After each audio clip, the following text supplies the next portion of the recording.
We are right now in a reset world. The world gets reset every 50 years in a permanent way. And we are in one such reset today.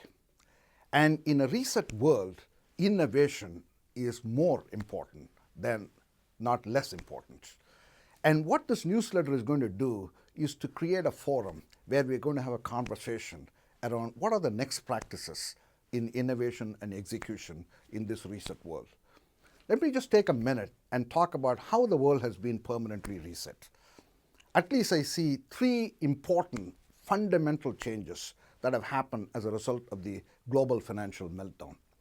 First, business reputation is at an all-time low. In fact, in a recent poll, politicians are ranked higher than business people. It has become that bad. Second, the global map has been fundamentally redrawn.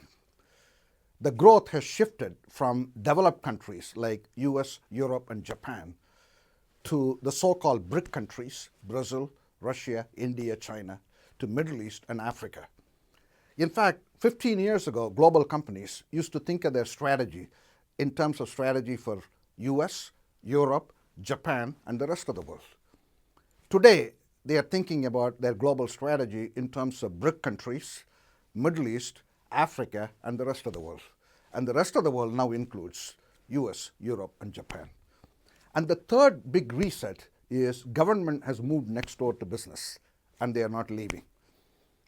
In fact, government is now an investor, they are an equity holder, they are a lender, they are a customer, they are a partner, they are a regulator.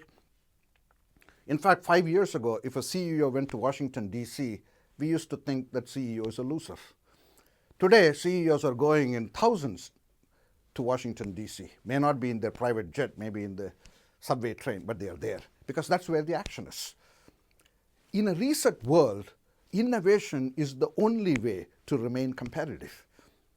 Take, for instance, the shift from slow growth in developed countries to rapid growth in emerging markets. The only way you can capture that growth in emerging market is through fundamental business model innovation. Business models like the Tata Nano, the $2,000 car, or the microfinance, $15, or GE's EKG machine, which is $1,000, or their portable ultrasound machine, which is $15,000. We need these kinds of fundamental innovations to capture growth in emerging markets. Therefore, the key question becomes, what are the next practices in innovation and execution in this reset world? What I plan to do in this newsletter is to provide a forum where we can have a dialogue among CEOs, executives, and all parties who are interested in this space called innovation. And hopefully you'll be able to join me in this newsletter by visiting my website.